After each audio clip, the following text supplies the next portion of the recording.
السلام عليكم ورحمة الله تعالى وبركاته. نبضي كلانتي هبون داوديال meel kastood ku sugan tihiin ku soo dhawaada warka kooban ee telefishinka codka Bariga Afrika.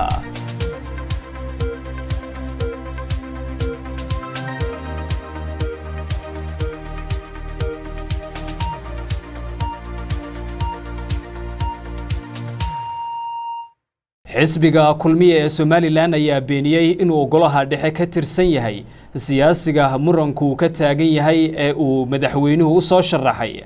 guddiga doorashada. gudoomiyaha golaha dhexe xisbiga kulmiye mudane Maxamuud Jaamac Warfa oo isaga iyo xogayaha golaha dhexe xisbiga ayaa Isniinta 28 Oktoobar warbaahinta la hadleen ayaa sheegay in aanu siyaasi riya raac waqtiga xaadirkan ku jirin golaha dhexe xisbigaasi. mas'uuliyiintan xisbiga kulmiye ayaa sheegay in buugga golaha dhexe ee kulmiye ee uu riya raac ku sawiran yahay uu yahay buug ay ka soo wareegtay 5 sano taasi oo ahayd 2014 oo uu Cabdirashiid riya raac golaha dhexe xisbiga ku galay hab maamuuska wasiirnimo sidoo uu dhigay sharciga xisbiga kulmiye. labadan mas'uul ayaa ku hanjabay in ay sharciga la tigsan doonaan xisbiga wadani iyo mas'uulkii soo bandhigay buuggaas iyaga oo ka dalban doona in uu cadeeyo halka uu Cabdirashiid riya raac kaga jiro liiska ka soo baxay shirkii golaha dhexe xisbigu ku yeeshay magaalada Boorama. mas'uuliyiintan kulmiye waxa ay eeda u soo jeedin mas'uuliyiin aanay magacaabin oo ka tirsan xisbiga wadani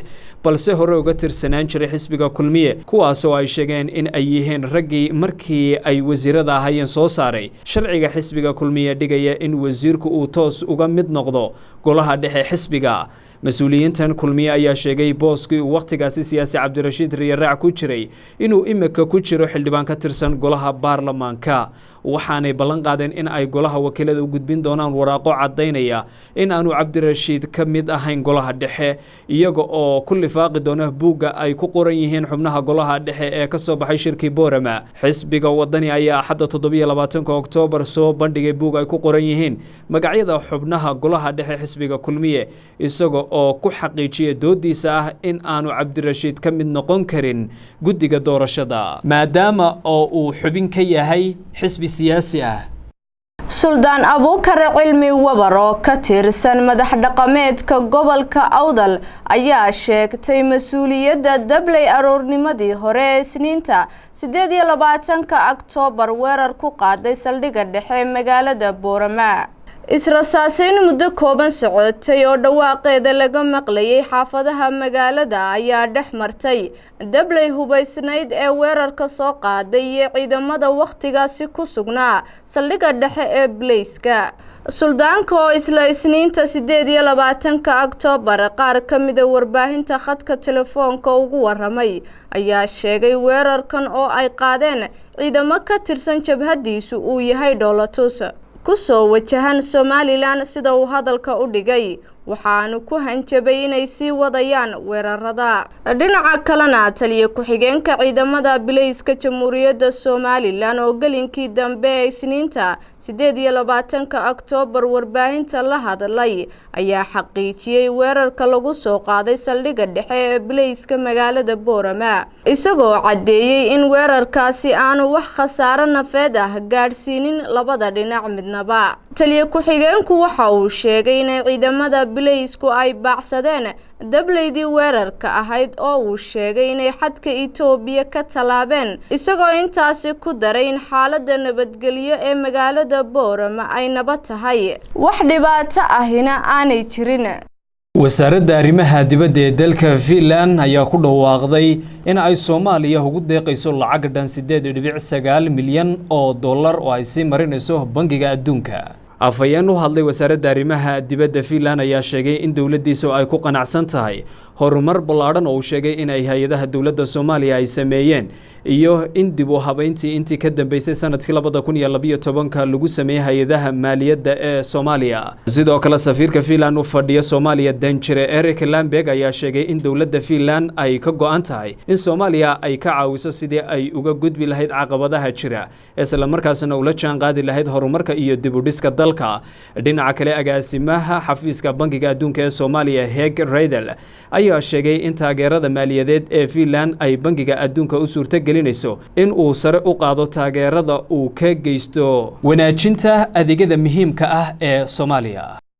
madaxweynaha dowlad deegaanka Soomaalida Itoobiya mudane Mustafa Maxamed Cagtar ayaa sheegay in dowlad deegaanku ay toddobaadkan dowladda federaalka u gudbinayso dalab ay ku doonayso in deegaanka Soomaalidu uu golayaasha siyaasadda iyo baarlamaanka ee federaalka ka helo matalaad u qalanta. madaxweynaha oo ballan qaaday inuu dadaal u gelayo raadinta xuquuqda deegaanka Soomaalida kaga maqan federaalka ayaa isagoo ka hadlayay isu dheelitirnaan la'aanta saamiga awoodda dalka waxa uu tusaale u soo qaatay baarlamaanka federaalka Itoobiya oo deegaanka Soomaalidu ku leeyahay 23 xubnood isagoo sheegay in marka la eego seeska lagu dhisay matalidda baarlamaanka dalka Itoobiya waxa in kunkii qof ee kasta ay helaan hal xildhibaan taasi oo uu sheegay in marka sidaasi loo xisaabiyo ay noqonayso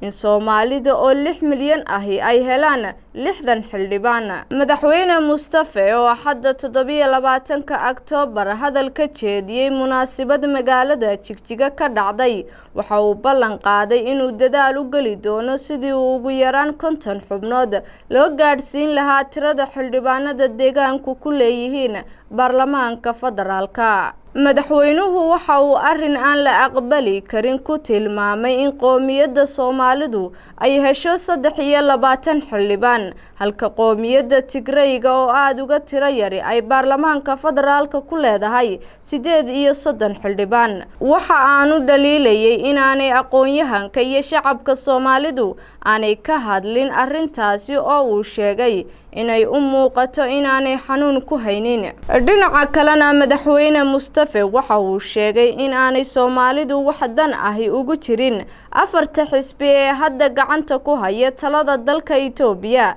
sida awgeedna ay dowlad deegaanku dalbanayso in la burburiyo 4 xisbi lana keeno isbedel dhab ah. waxa kale uu xusay inay dalban doonaan in afka xisbiga deegaanka Soomaalidu ku shaqeynaya uu noqdo afka Soomaaliga. la taliyihii arrimaha haweenka ee madaxweynaha dowlad goboleedka Hirshabelle ayaa ku geeriyootay doonihii gurmad bini'aadanimo u socotay oo subaxnimadii Isniinta 28 Oktoobar uu la tagay webiga Shabeelle meel duleedka magaalada Beledweyne. doonida oo ay saarnaayeen dad 20 ruuxa waxaa kale oo ka mid ahaa duqa degmada Beledweyne Marwo Safiya Xasan Cali gudoomiye ku-xigeenkii hore ee gobolka Hiiraan iyo dad kale oo shacab ahaa ayaa lagu guuleystay in laga soo badbaadiyo doonida oo ku sii jeeday deegaanka Ceel Jaale ee duleedka magaalada Beledweyne. waxaase weli geeri iyo nolol la leeyahay mas'uuliyiinta doonida saaran iyo gudoomiyihii dhalinyarada ee degmada Shibis oo ka mid ahaa dadka doonida saarna. fatahaadda webiga Shabeelle ayaa magaalada biyo badan geliyay taasi oo sababtay in dad badan oo deegaanka ka mid ahi ay barakacaan.